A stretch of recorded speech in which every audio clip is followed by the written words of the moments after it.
And then some of the pretrial matters, we're going to go, I want to talk to counsel in regards to if the defendant at some point is going to request to be absent from the courtroom at some point during the trial. I want to go over. That's not confident stone. Right? No, I know, I'm just, the reason I wanted to raise it so that if it's not carved in stone, but if it comes I up. can tell you, Your Honor, that without invading attorney-client privilege, she does not intend to Right. seek to absent herself at all from this trial. She'll be here from beginning to end. And that's fine. The only reason I'm saying it is I know that was raised, it may come up, that's all. And if it comes up, it may come up because of observations I make. I'm not saying that the defendant would be requesting that, but I just kind of wanted to let counsel know how I would handle that if that came up. Then we want to talk just about, I know we've got the blood spatter motion we have to address, I believe. Your Honor, I've changed course on that, and I've talked to defense counsel about that today. I'm no longer going to, well, my goal is no longer to use a physical demonstration. Okay. During prep with the witness, we realized that a series of photographs might better display the different types of spatter.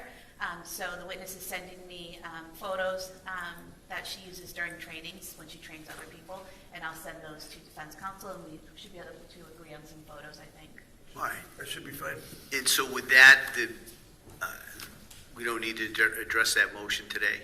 I don't believe so. No. It could be difficult if you have I did photos. consult with Peter Valentin, my expert, and I told him that it was my feeling and understanding that we would not be doing the dope bear today, so I'm good on that. Okay, all right. So we won't address that. So just, why don't we talk a little bit about impanelment and the procedure that I would consider doing is implementing a questionnaire.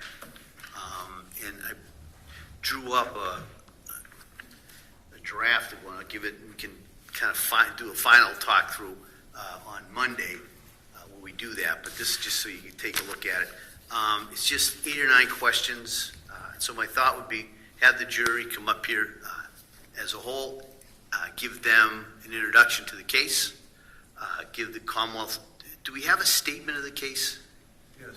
I submitted the final pretrial memo, and I believe defense counsel submitted a paragraph that he would like read that the Commonwealth's objecting to.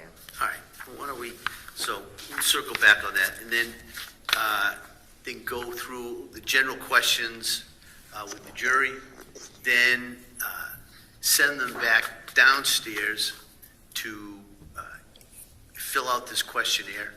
My other thought is that there is an extensive witness list, and it may make more sense to have the jury be handed a copy of that list, and bring that down with them when they're answering the questionnaire, because last I counted, it was over 200 names, and I think it would be difficult for anybody to sit there and try to remember who it is, do I know that person or not? So my thought would be to give them the questionnaire, give them the witness list, send them downstairs to fill that out. That then gives us an opportunity to take a break, line up for the individual part of the voir dire, and then bring them up and bring them in one at a time into the courtroom over here at sidebar, and just proceed that way. I think that's a good idea, Your Honor. I would just ask that those witness lists be collected from the jurors as they leave. That's a good idea, yeah. I have no, Mr. Reddington? Yeah, that's fine. All right, so that's the way we'll do that. Let me see, I have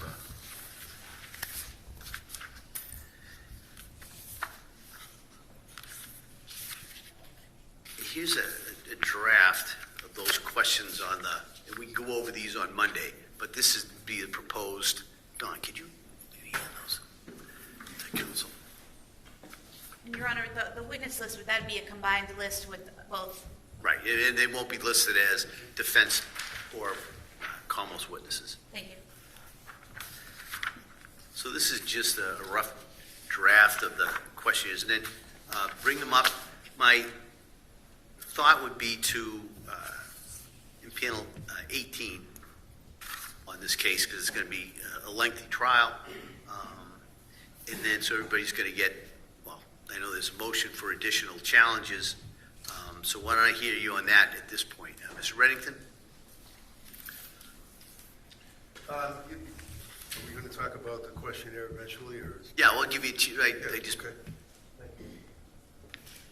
Your Honor, I have filed a request for additional challenges. I understand that would be entitled to 18, is that correct? Correct. As I was told, you might Yeah. contemplate 18 jurors?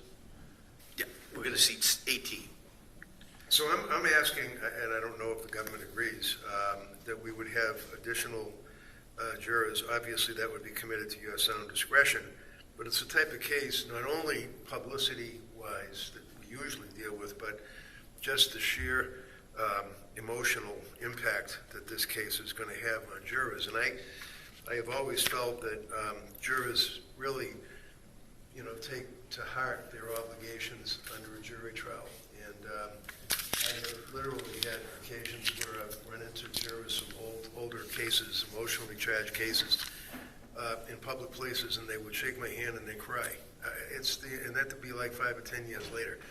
And the impact of this case, which in my decades of trying cases, is probably the most emotionally disturbing and challenging, I think, is going to have a significant impact on jurors, more so than the usual that we deal with. So recognizing that 18 challenges might sound like a lot, I just feel that perhaps an additional number of jurors subject to your discretion would be appropriate, especially with the length of time that they're talking about, along with the emotional factors.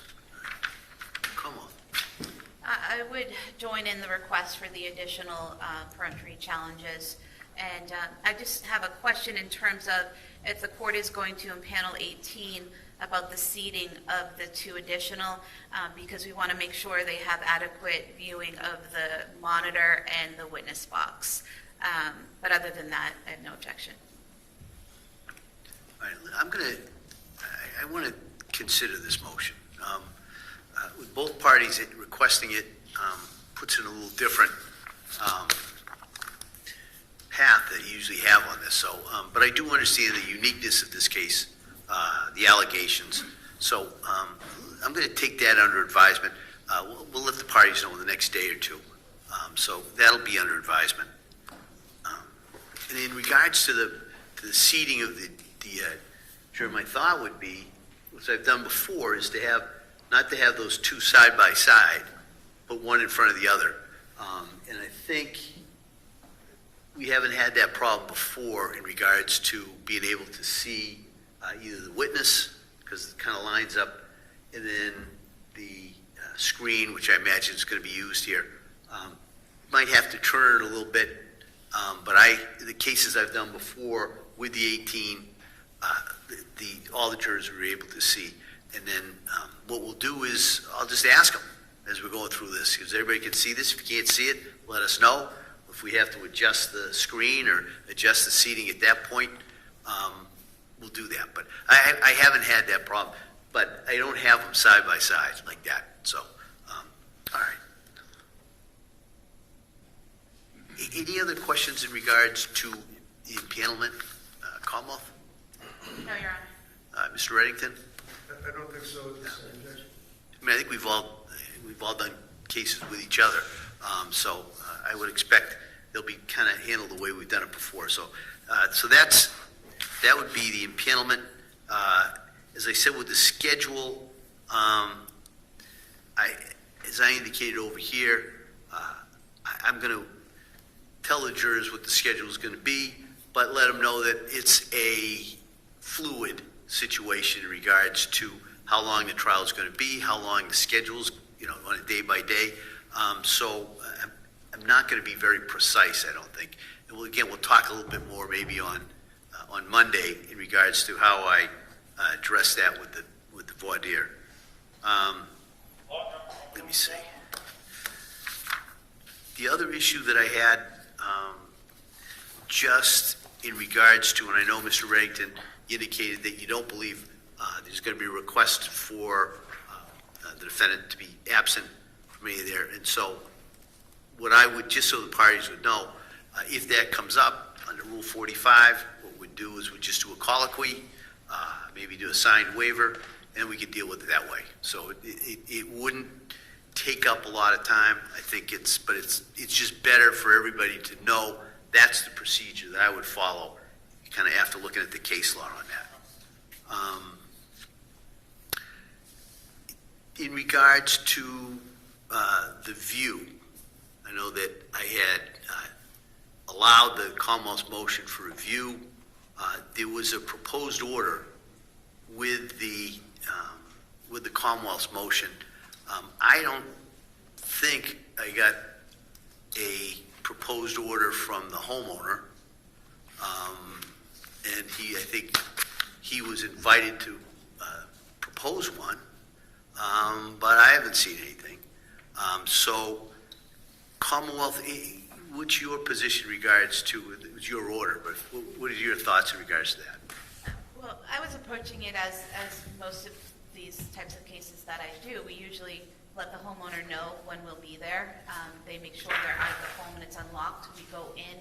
A case like this where we have 18 jurors, maybe send them in groups of 4 or something along those lines to see whatever myself and defense counsel want them to take note of, and then leave the premises. With an instruction to the jurors, they're not to open any closets or anything like that or touch any personal items. And I think that's pretty much what's encompassed in the order, if I recall. Yeah. Mr. Reddington? I have no position on that, Your Honor. Your Honor knows that I indicated I don't think it's necessary to have the view plus videos plus photographs, but I understand you've already made your decision on that. So it's a house that is now occupied by a man and his partner.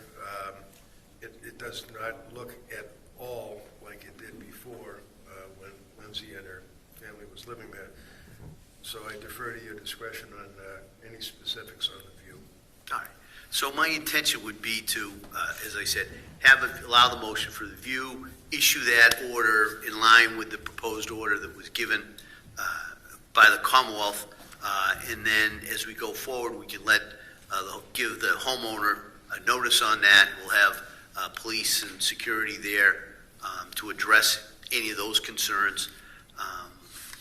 In the order in regards to the media, we'll also deal with the no photographing of the jury during the view. Could I just make an observation, Your Honor? Sure. It's a situation where obviously we're dealing with people that are civilians or professionals. This is not a situation where we're looking at a drive-by murder in the middle of an inner city where there's danger to jurors and stuff. Can I ask that the court at least limit the police presence? I mean, I have had it with police officers on motorcycles buzzing back and forth next to the jury bus, and police officers stopping traffic and blue lights behind you, blue lights in front of you. There's no need for that type of a police presence in this case. We're going to take a bus to a house in a residential area in Duxbury, and that's it. I understand that there may be a need to, close down a road or something, but I would ask that we don't have such an overwhelming police presence for obvious reasons. Come on. We could go to sidebar. We do have a plan in place, but for security purposes. Sure, yeah. You see it, sidebar?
motions that was filed and argued had to do with photographs.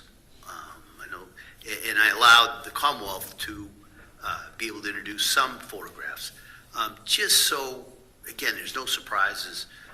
If the Commonwealth can provide me a copy of the photographs that they intend to introduce, so I can look at them and make sure, no surprise, but would be in line with the ruling that we talked about. Are you referring to the autopsy photos, Your Honor? Whatever photos, or the crime scene photos perhaps, We could provide you with either the disc with all the photos, or it's the issue. The reason I'm hesitating is at the moment, as we're prepping, we're deciding what photos to use, but that could change mid-trial. So I could give the disc with all of the photos for you to review and be prepared in case there's an argument about one of them. I don't think there's going to be. We've already kind of had the argument in regards to the photographs, and I also allowed that some photographs will be admitted with limiting instructions, but I just kind of want to make sure that I understand really what the jury is going to look at, so I can make that final determination. So kind of however you want to do it. If you want to give me all the photographs, that's fine, or just some representative ones. I'm not going to hold you to if there's one that's a little different angle from some other one, but just so I have some idea kind of what we're going to have to deal with.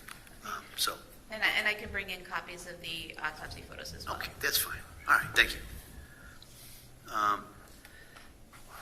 The other thing we had talked about last time was that the 3D model was, I'm not sure if that was done or if that's an issue now, or.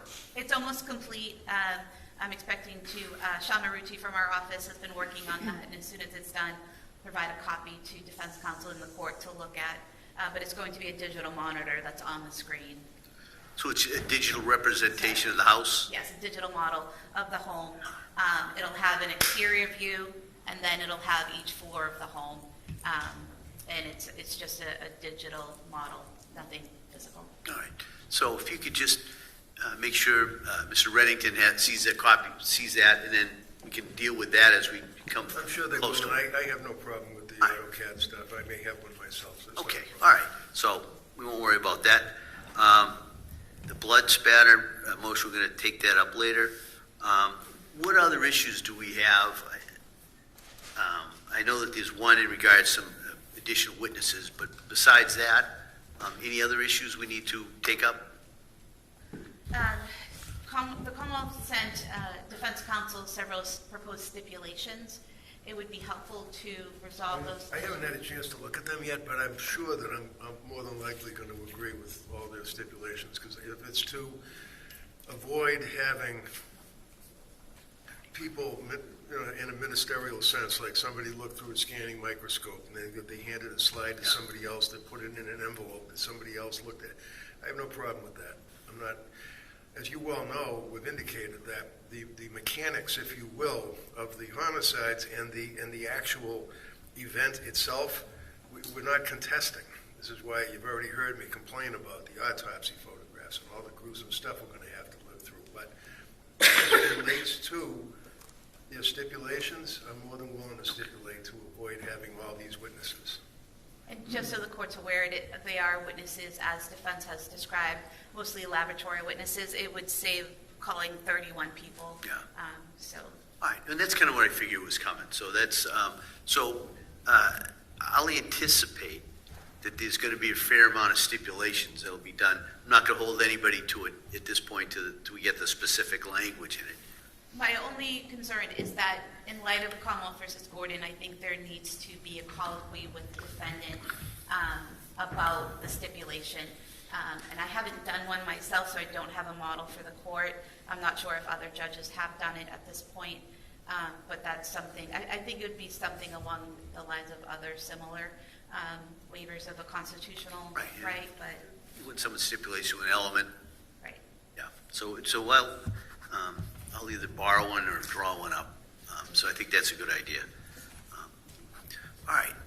I know that there was still a couple of remaining discovery motions that were kind of floating around. Do we need to address any of those, Mr. Reddington? Are you referring to defendant's motion for relevant discovery? Yes. Okay.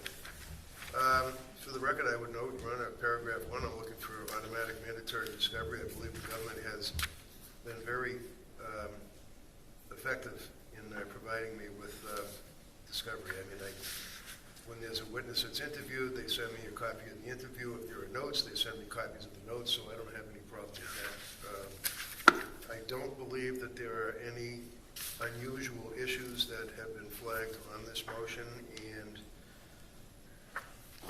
I would ask if the court would entertain allowing paragraph 3, which is potentially exculpatory evidence, only because I know the case law, not that I doubt that they would provide me with exculpatory evidence, but I believe I have to have a motion allowed for the record to have it in play as far as the government's obligation that they recognize, and I respect the fact that they do, and expect that they would, but nevertheless, I would ask that you allow motion for exculpatory evidence, as well as motion for statements of the defendant.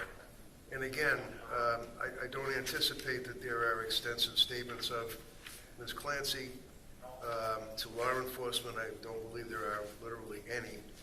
And I'm well aware I have the discs of the government's doctors interviewing her, so I've already got that, but I would ask that you allow that motion as well. Commonwealth? So if I'm understanding correctly, from this motion, defense is just asking for the allowance of paragraph 3 and then any statements of the defendant, is that correct? That's correct. Yep. So I have no objection to statements of the defendant. We've provided those, and if any come to light, we will, of course, turn those over, but I don't expect any. In terms of paragraph 3, my concern with paragraph 3 is the last paragraph, the last couple of sentences where it says the new Rule 14 also requires the Commonwealth to inquire of each witness, officer, and agent and agency as to whether they know of or possess any exculpatory evidence. And then that last sentence, the defendant requests this court order the Commonwealth to produce each and every inquiry and each and every response.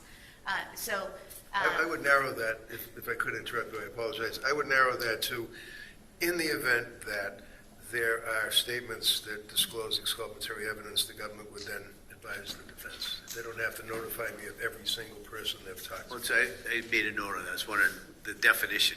I'm going to make a suggestion.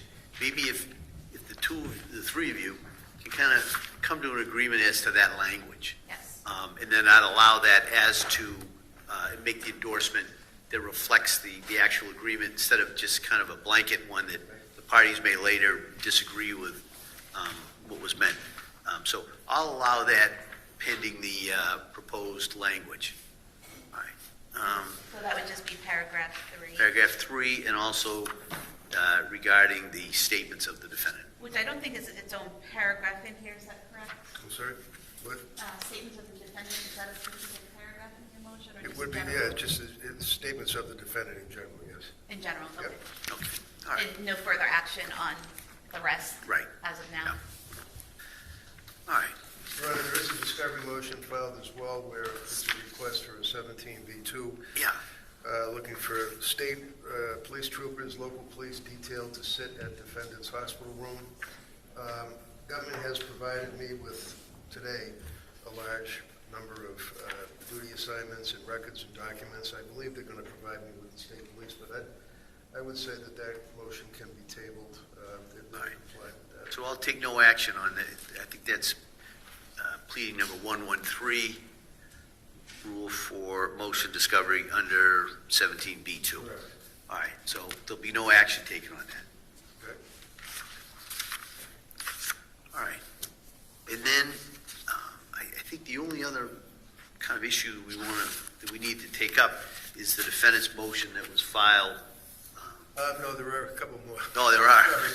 Sorry. Sorry. Very briefly, Rena, as counsel had already indicated, under the document titled Joint Pretrial Memorandum, Oh, yeah, okay. the government set an agreed statement of facts to be read to the jury, basically alleging on January 24th, 23, the defendant strangled her 3 children naming them and their ages with exercise bands in the basement of their home, thereby murdering them with deliberate premeditation and extreme atrocity and cruelty. And that's the extent of what would be referred to as the agreed statement of facts by the government. I then submitted a request that Your Honor would consider adding a paragraph that Lindsay Clancy denies the allegations that she is guilty of, quote, murdering them with deliberate premeditation and with extreme atrocity and cruelty, end quote, and notes that she has accepted responsibility for the acts resulting in the death of her children, however, was lacking criminal responsibility at the time of the acts as a result of postpartum depression, psychosis, and involuntary intoxication.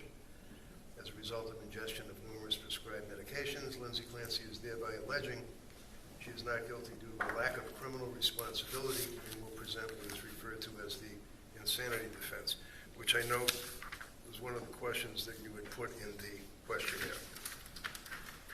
Come on.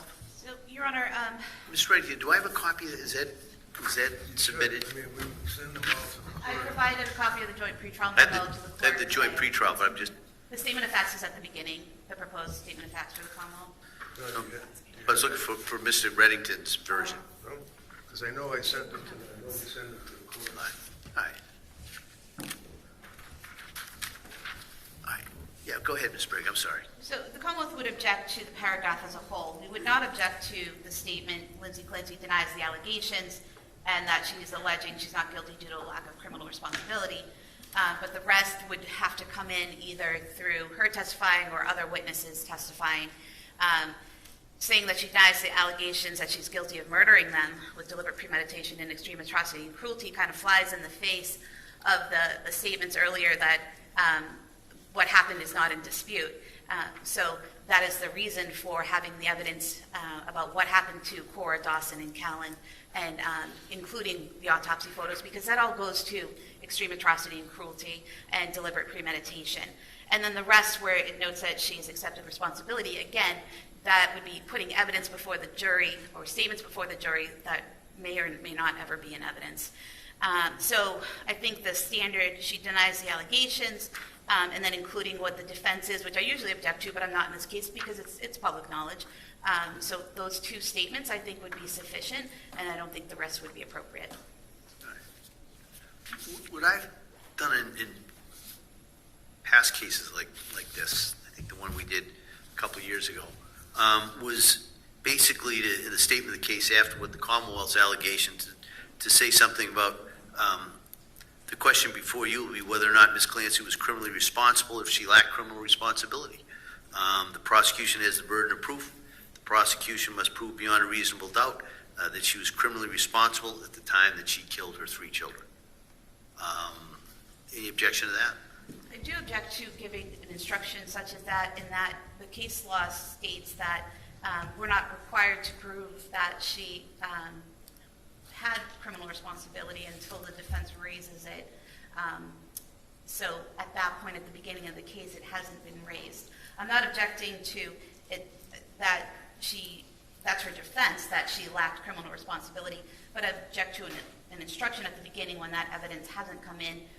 I expect it to come in, but things change during trial. You never know. But it's the same as with self-defense instructions. I object to those at the beginning of the case because it's dependent on evidence that comes in during the trial. But then what's the basis then for asking the jury in the impalement questions about their position regarding the defense of criminal responsibility? Because like self-defense, we expect that will be an issue. So we want to know if it's going to affect our ability to be fair and impartial. But I don't think the instruction comes until it actually becomes an issue. And I understand it's the court's discretion on Right, that issue. yeah. I'll take a look at them, but just so everybody, I'm probably going to give something similar to what I just kind of read out, just to kind of tell them this is the issue. You know, this is the defendant's position that she was not criminally responsible. This is the Commonwealth's position, is that she committed a crime. And so it'll be something along that line. And I'll show everybody before we read it to the jury, so everybody can kind of have some additional feedback. But it'll be something similar to that, I bet. All right. What else? Any other issues before we get to the, I did file a request for the court to consider, I don't know if you have it, the motion for sequestration of the jury. You didn't have that? no. Okay. Have you seen this, Como? I have, Your Honor. Like I say, I know that when we file them, we send them to the DA, we send them to the court, so. No, I have to follow my sword. It was sent to me. I had Okay. seen this one. So the motion's allowed? No, but I'd like to, just so I don't blame somebody else. It was sitting on my desk.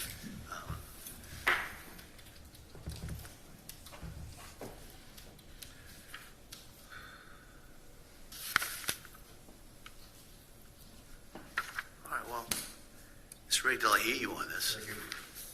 Your Honor, basically can be very brief. This is, as I indicated, a very unusual case emotionally, factually. Government's estimating 6 to 8 weeks for a trial, maybe less with the stipulation. Nevertheless, it would be a huge imposition on jurors.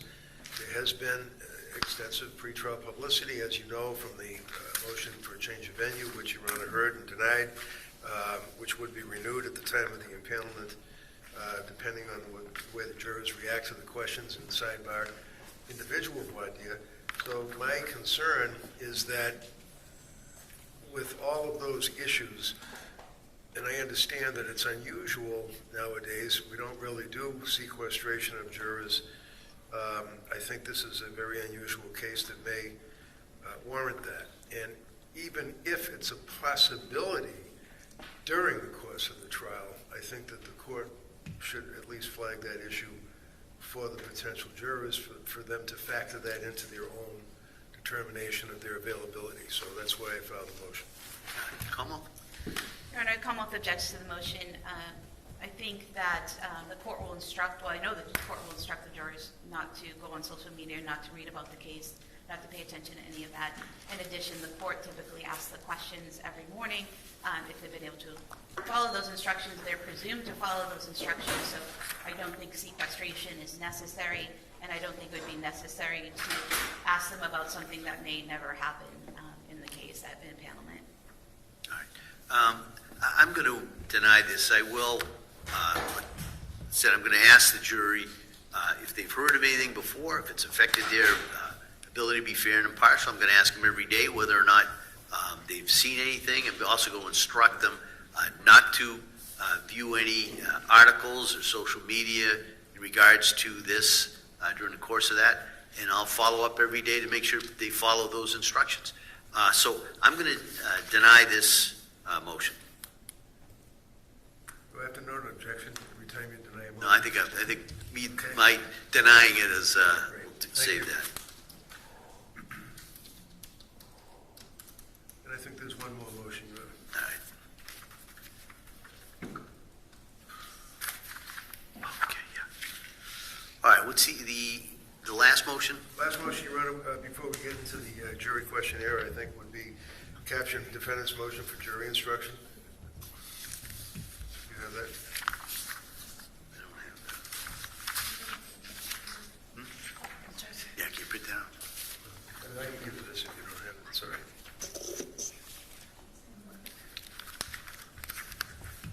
Oh, you have a copy?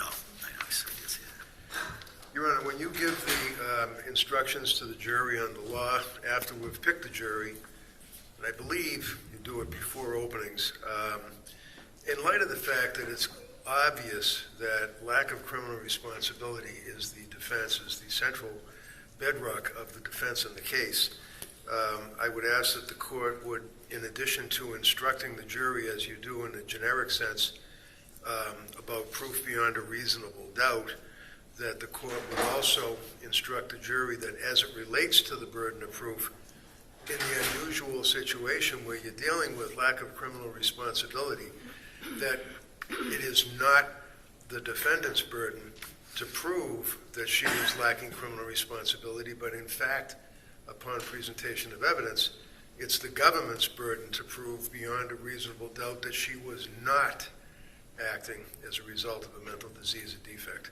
So I'm just asking that you would add that to the generic instructions. All Commonwealth?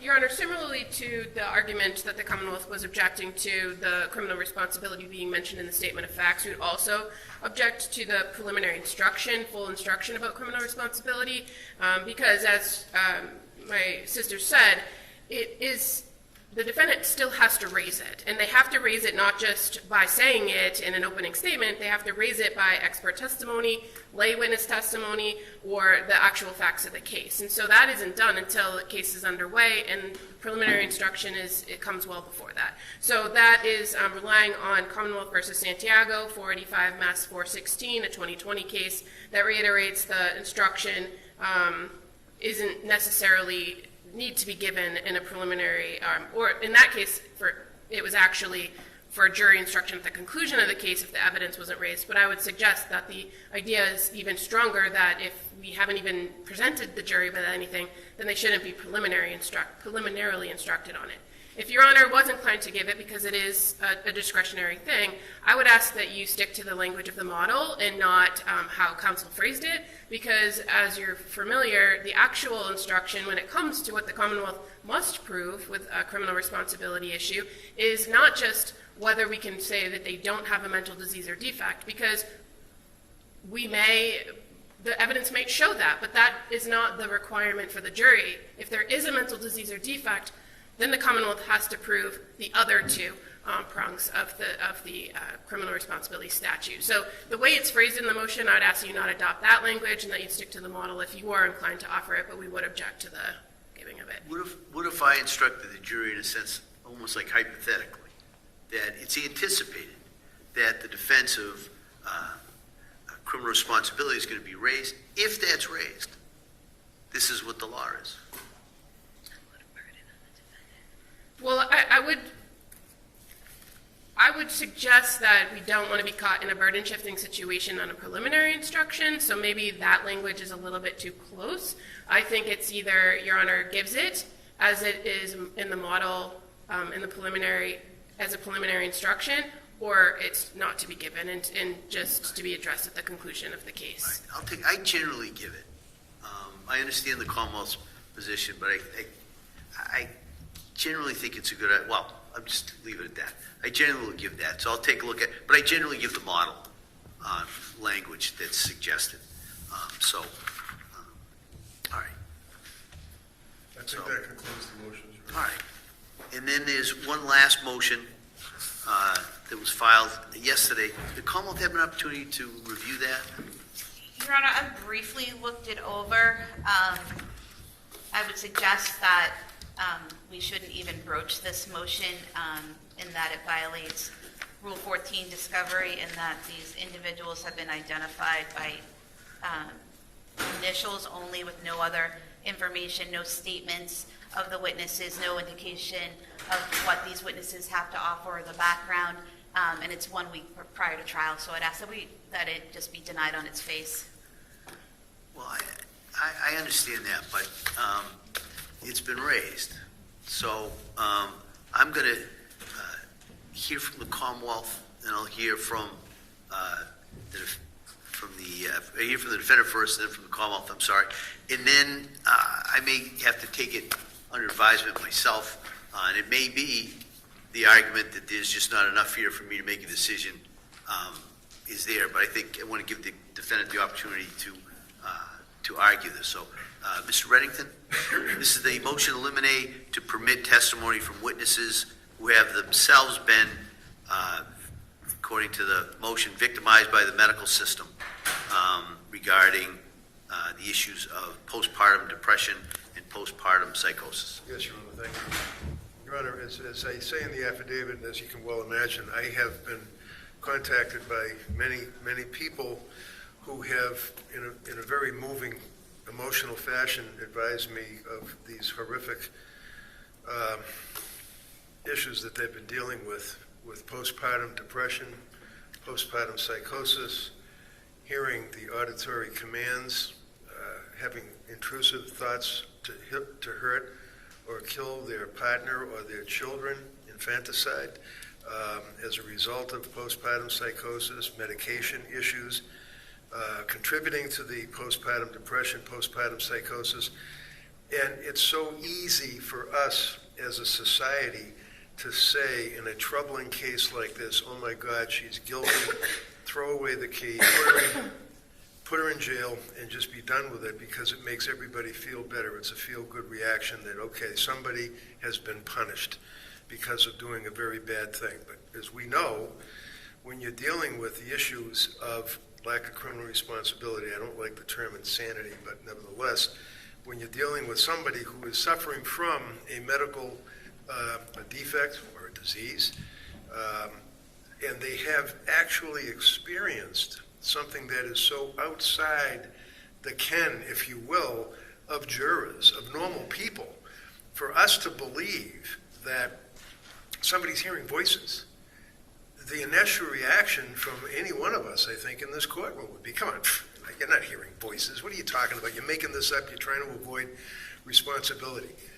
But it is true, and it happens, and it is an affliction that people have put up with. And if they are permitted to testify as their experience themselves as to postpartum depression, psychosis, the concerns and the fear that a woman has, and I say as a woman has because guys don't know about this. You know, we're so quick to go out and we're mighty and strong. We have many beers, and we're real quick to say, throw away the key on it. But a woman who has suffered and has put up with this affliction should be able to testify and say, probably in an emotionally charged fashion, very credibly, I too have heard these command voices. I too acted on the command voices. I too have had insomnia. I too have had hedonism where I don't even care if I live or die. I have no emotion. I can't feel. I can't laugh. I can't love. I can't hate.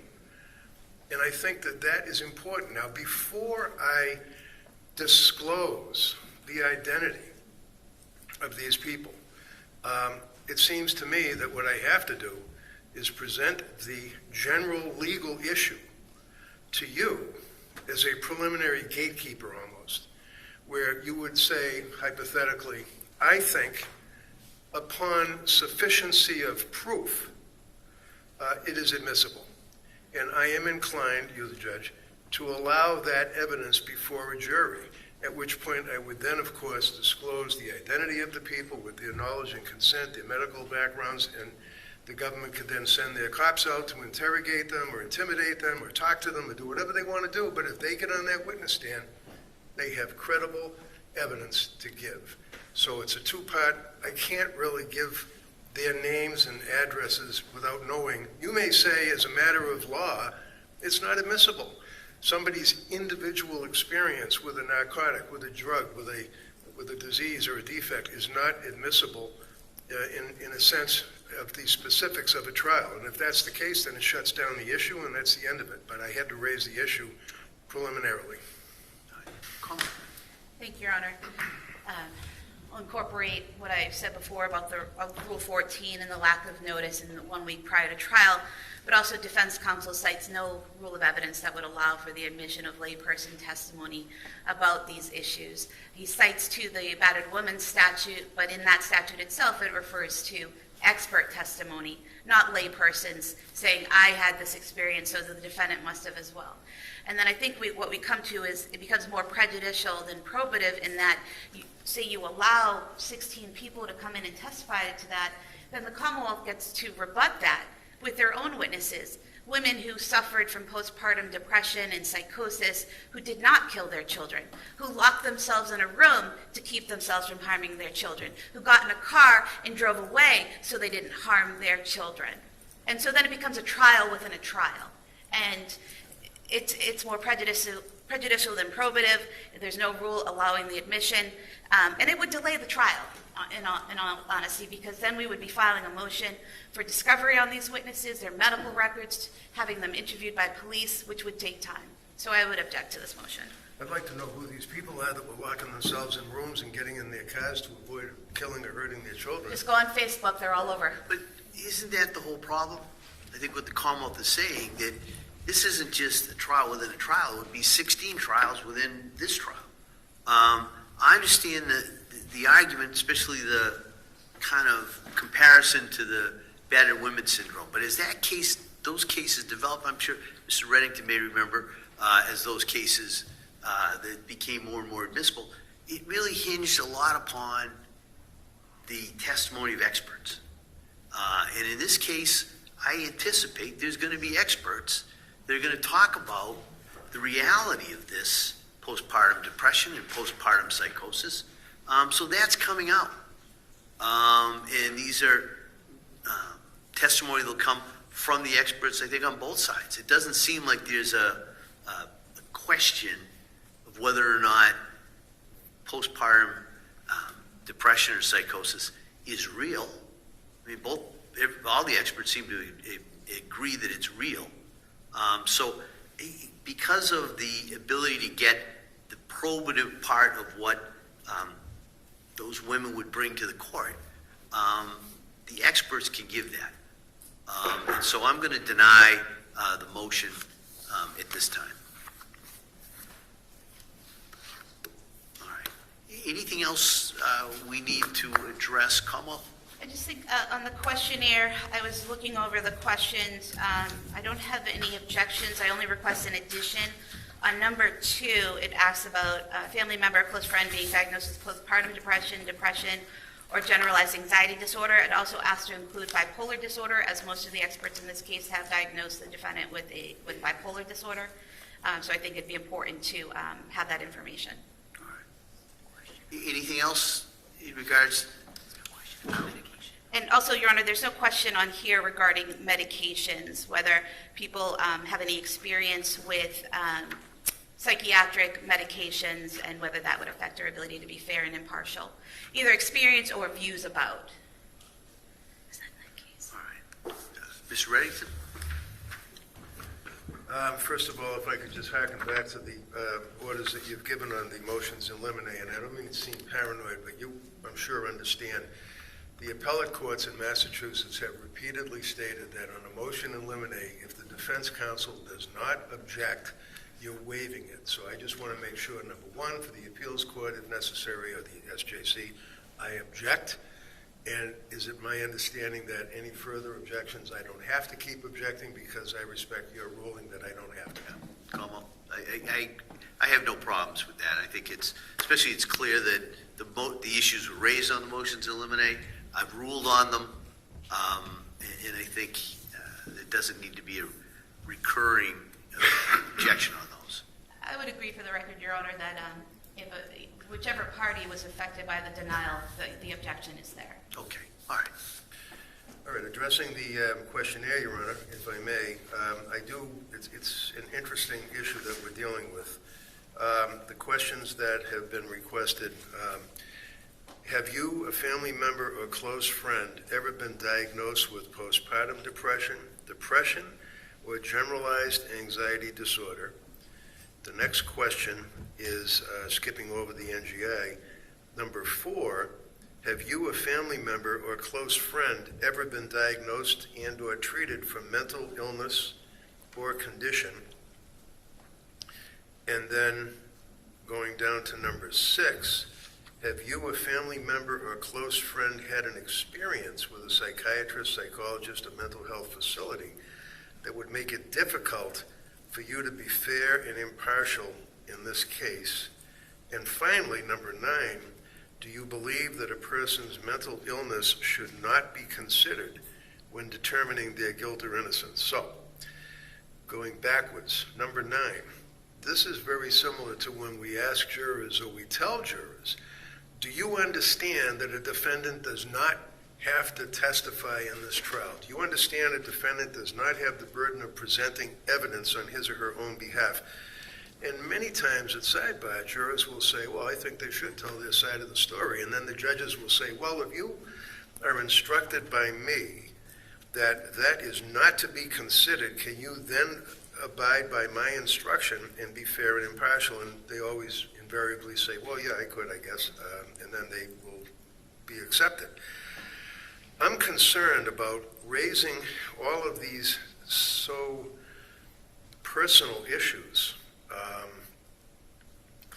there is a stigma in this country of mental disease or illness. There is, whether we acknowledge it or not, and it's embarrassing to many people. And I'm just concerned that jurors would, let's say they answer yes to question 2, that you or a family member has been diagnosed with PPD or depression or generalized anxiety disorder, and they say yes, then that's going to open up the inquiry into when, where, how, who, what medication, and will then invariably lead to kind of an inverse challenge by repeated challenges by the government, I think, to pretty much any citizen who comes in here. It's almost like a reverse Batson challenge. Any citizen that comes in here and has had mental treatment or has had what they perceive to be a mental disease, and they have been on medication,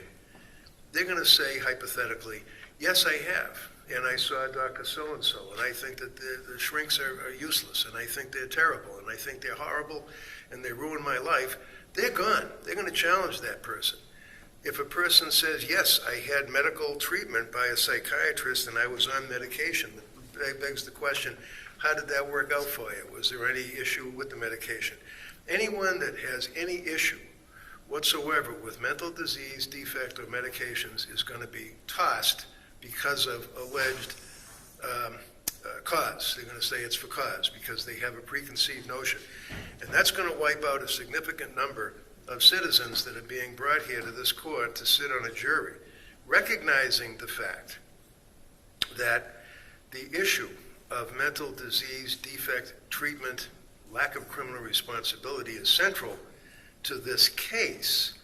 I certainly have no problem, and I have confidence, as we always say, that the court will give a very forceful instruction to the jurors that regardless of any preconceived notions, that they come into this court with a clean slate and they have to listen to the testimony and listen to the evidence. We do it all the time, usually to the detriment of the defense, but we do it and we say, okay, can you understand what I'm telling you, that you don't have to listen to this, or that you don't have to feel the defendant has to present their evidence, and we accept them as jurors. So I don't think it's fair to exclude a potentially significant number of people that would be good citizens, good jurors, just because they have had mental disease or treatment, psychiatrist, psychologist, MDMA, or whatever they call it, or any of those treatments, or medical issues with medications. I just think that we're flirting with disaster on that type of question. So what would you want me to just ask number 3? Number 3, looking at number 3, I think is fine. The defense in this case is that Ms. Clancy is not guilty due to not being criminal or lack of criminal responsibility. At the time she killed her 3 children. This is commonly referred to as an insanity defense. Is there anything about this so-called insanity defense that would offend you or cause you to not be able to fairly decide this case? And then they come up on the individual voir dire and they say to you, in our presence, yes, I don't like psychiatrists, or I don't like psychiatric medications, or my brother did something or other. Yeah, I think question 3 captures it, instead of going through all of those questions, number 2, 4, 6, 9. I think number 3, I have no problem with. Commonwealth? Your Honor, I think the questions should remain as they are. Defense counsel's only objection to them seems to be his belief in knowing how we're going to make decisions and how we're going to address issues or answers that come up at sidebar. And he is wrong about our approach, and he is wrong about the way we handle things. I can speak for myself, and I can say that if a person comes up and says that they have had mental health treatment, mental health medication, I have no issue with that, as long as they can be fair and impartial to both sides. And I mean both sides, not just me, to the defense as well.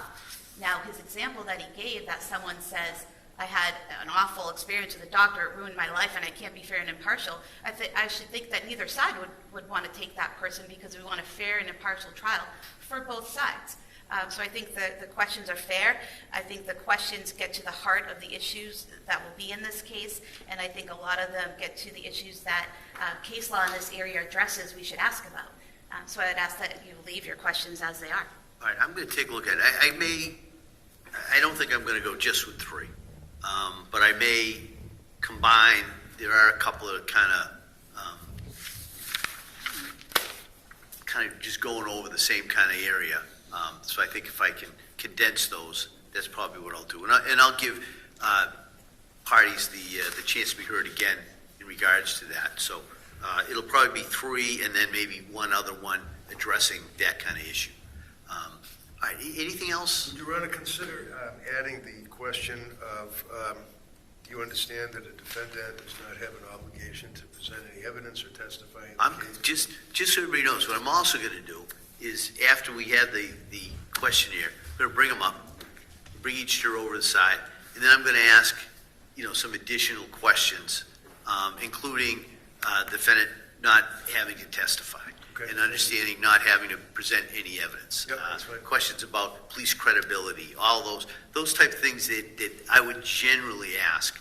I was just having the questionnaire because these are kind of issues that those type of questions in the questionnaire, it may be easier for people to go and kind of reflect a little bit instead of just standing up here for the first time, being hit with these type questions in front of us. So I will ask, defendant does not have to testify. The defendant has no obligation to present any evidence. The police credibility question, kind of things along those lines, I'll ask over here. And then the parties can have, reasonable follow-up as well. All right? Thank you. All right, anything else? Finally, you gestured to that side of the bench. Would the individual voir dire be? The individual voir dire, that's just by force of habit. Okay. The individual I was gonna voir say, dire, we as we need that. discussed before, will be Yep. done over here. Perfect. Defendant will be here, sidebar. Okay. And then, and that's part of why we're going to take that break, to have the jury go back, fill out the questionnaire, then we'll set it up for the individual voir dire. We'll do that over here. Okay, thank you. Okay? All right. Now, anything else? Not for me. All right, Como? All right, well, thank you very much. We'll see everybody on Monday, 9 o'clock. We'll begin the impanelment. As you know, it'll probably take a little while before we get the jury up here, but so if there's anything that we have to address before I go talk to the jury, we can do it then. All right? Thank All you. right, counsel, thank you. Thank you.